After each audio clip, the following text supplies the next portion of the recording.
Hello! JRPG Greg here with another video. Everyone is familiar with the top JRPGs in the market. So for this video, let us go in the opposite direction. These are 5 PC JRPGs you've probably never heard of. Only 5, because there aren't that many that I've played. Number 5. Alice Mare. It was developed by Miwashiba and published by Playism. This game is less of a JRPG and more like a VN, kind of like Corpse Party in that regard. You play as a boy that stumbles into another world and he must find a way back. As you could guess, the game has many references to Alice in Wonderland. The story is worth it. It is an enjoyable short trip through the Looking Glass. Check it out if you don't mind the lack of gameplay. Number 4. The Spirit of Eternity Sword, Acelia the Eternal. Zeus developed the game, and JAST USA published it. It is a fantasy strategy RPG. This game is a VN most of the time, but has strategy-based combat. Don't expect something like Fire Emblem, but it is still fun. The story is interesting enough to read through. There are multiple endings, but they aren't that different. Only difference really is the girl you romance. Don't do what I did, which was spending hundreds of hours to get the endings. What? Graphics are dated, but that is expected for obscure RPGs. Music is decent. The combat is fairly unique. Basically, you plan your formations and combat happens automatically. Takes a while to get used to, but the tutorials help a lot. Battles are slow, but can be sped up.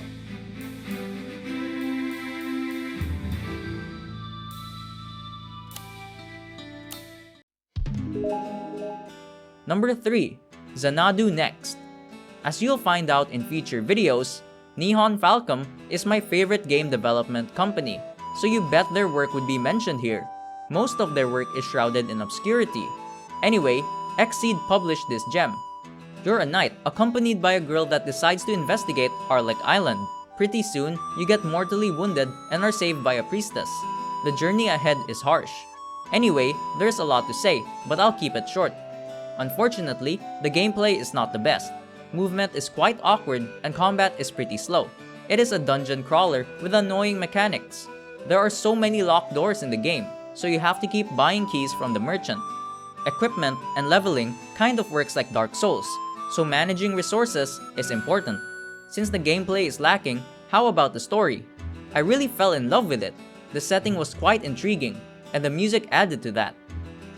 Liked how some of the story is told through stone tablets. Just a really awesome atmosphere this game has. Okay, I gushed about the game too much. Of course the gameplay isn't great, but everything else is. Number 2. The Spirit of Eternity Sword 2, Sei Narukana. I know I'm kind of cheating, but I really haven't played many obscure titles. Basically, it is everything the first game was, but better. Graphics are much better, and combat is more refined. Knowing the first game is not necessary, so no worries there. As for the story, it is debatable if it is better than the first one. They also have multiple endings that choose a specific girl. Number 1. Helens Mysterious Castle. Satsu developed the game and Playism published it.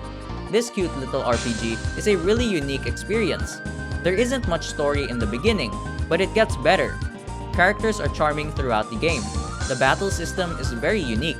I haven't played any other game with a similar battle system. Kind of hard to explain, but I'll do my best. Basically, every turn, you have to choose which weapon to use.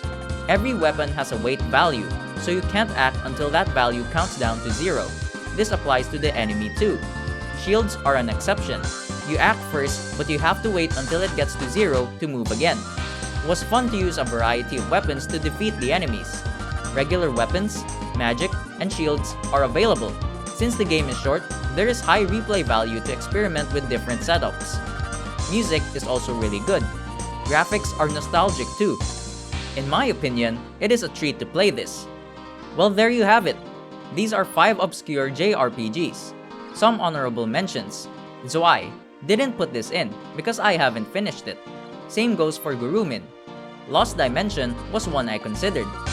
It is somewhat obscure but not as much as others. In the future, this list could become 10. Thank you for watching and have a great one. Share this video with others if you'd like.